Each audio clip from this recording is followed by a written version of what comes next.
We have Hello. Linda Morell, who is the producer of USA's Briar Patch. It's a fantastic show. Paula Del Santo, she's the production designer from Better Call Saul. Cassidy Zachary, the costume supervisor and designer from Midnight Texas. And Steve Brown, the construction coordinator. So, Liz, correct me if I'm wrong. I read a stat that the membership in Yahtzee 480 has exploded from something like 188 in 2001 to close to 1,500 last year. Is that correct? I don't know if the 2001 stat is correct, but we are at 1,500 or close to 1,500 right now.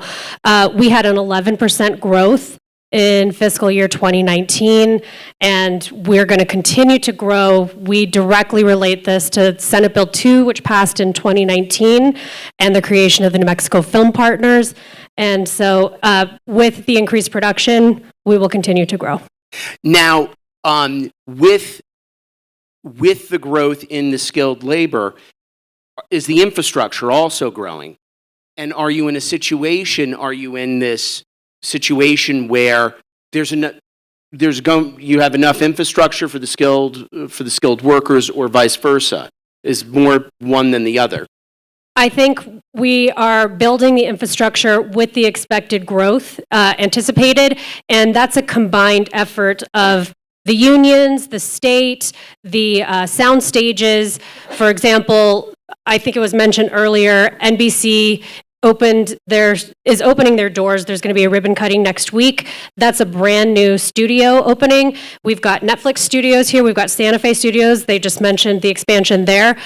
So with the expansion of productions here, we're growing the crew base. We work very closely with the state to train New Mexicans in the colleges and universities across the state. And then Local 480 has just launched a training program for members as well.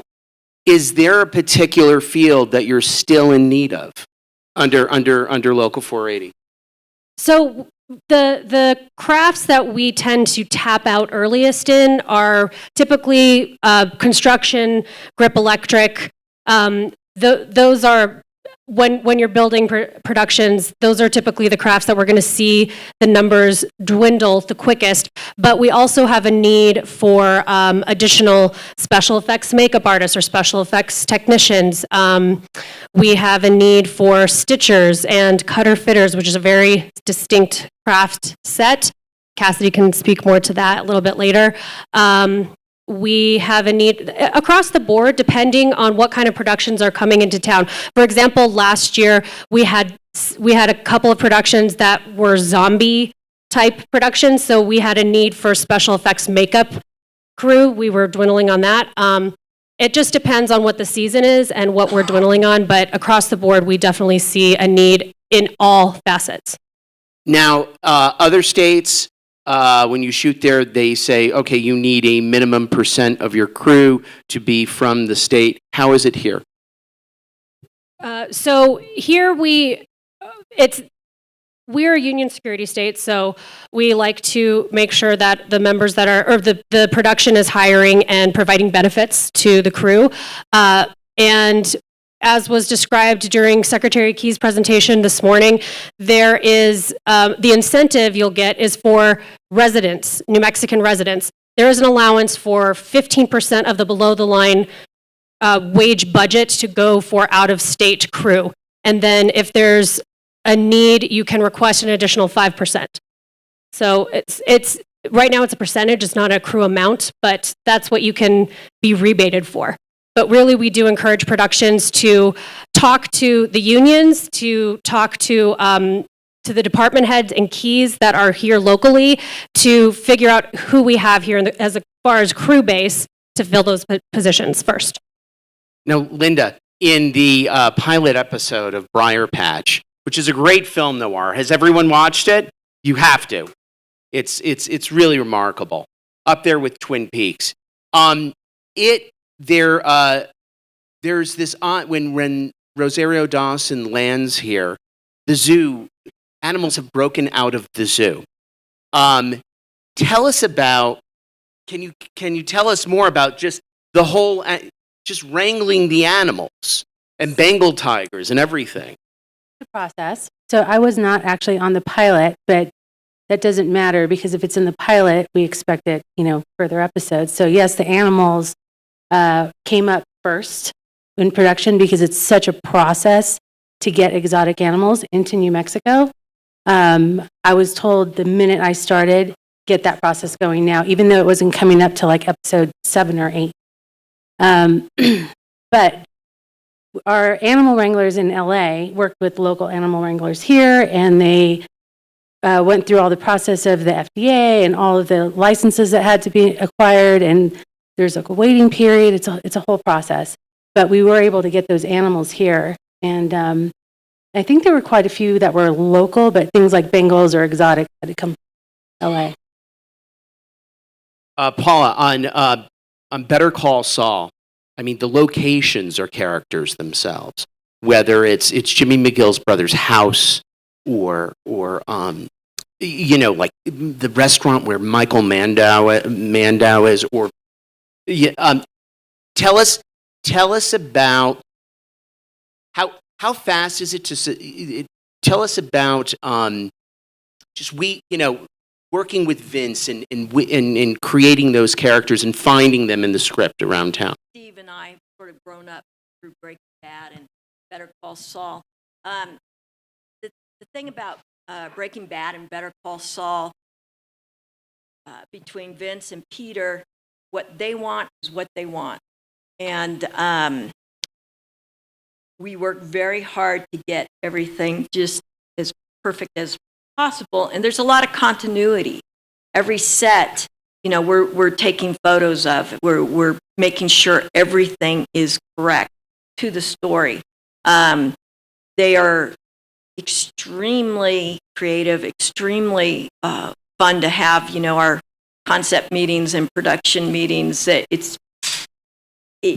very intense, but they're always very funny, very kind. Our locations here, we go from gorgeous to gritty.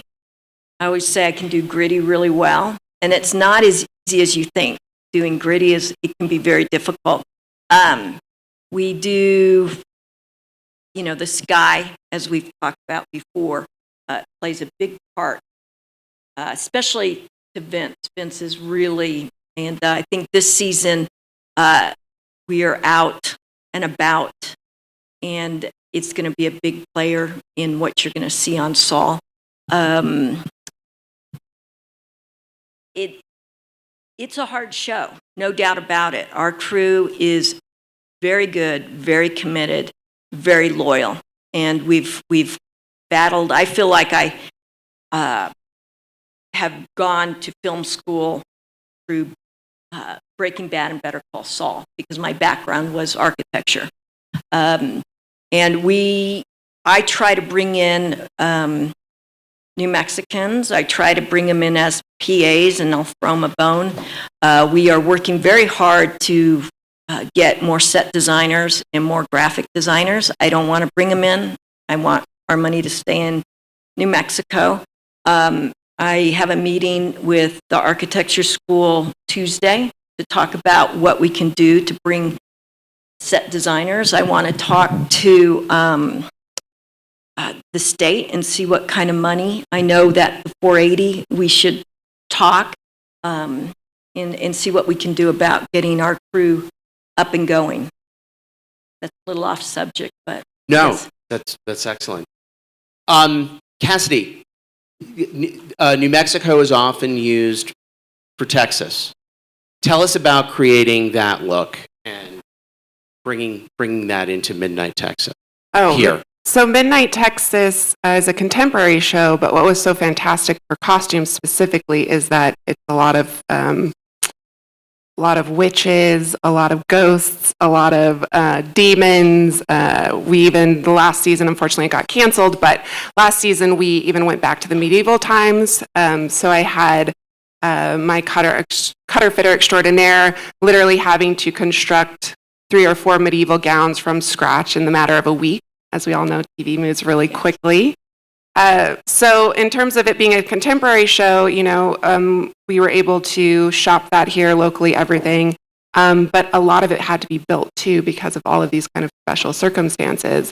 But I will say, and what I want to say on this panel is that really proud of the fact that with the exception of our shopper in LA, we had a 100% New Mexico costuming crew. We have a huge pool of talented, very well qualified, very well experienced costumers, all the way from costume designers, supervisors, cutter fitters, ager dyers, set costumers, all across the board. So we have a really huge pool of those types of people in New Mexico. And, crews still come from out of town and they want to bring their people from LA, which is understandable. But I think what's really exceptional about New Mexican crew is New Mexico is not LA. And LA has a lot of conveniences for the costume department that we just don't have here. So we've gotten very creative and our crew knows how to work that and use those resources here. So I think that went off a little base, but Steve, tell us about some of the productions you've worked on and also the ease of getting sets up and going. One of the earliest shows I worked on was Breaking Bad, the pilot of that, and kind of worked all the way through the seasons of that. And other shows like the Night Shift, which was a hospital show, which there was no construction, and then next thing you know, we're building an 18,000 square foot hospital on stage, and that seems to be always the case. There's not very much construction. But we also tend to have a pretty much 100% New Mexico crew. Occasionally a production designer will bring in an outside painter that they know and like or whatever, but we typically are all local. And from pilots like Messengers and Better Call Saul, we just basically bring the design to life, whatever the designer dreams up. And then, of course, there's many cooks in the kitchen. The director weighs in, producers weigh in, and then eventually we have a final product. A lot of the vendors that are here have really stepped up for the film community. Some of the lumber suppliers probably would have gone out of business if they hadn't had a boom in film here. But they've stepped up and they carry the materials that we use, and so it's I don't know, more and more just set up well for just building here in New Mexico. What was one of the more challenging sets that got that got built on Breaking Bad?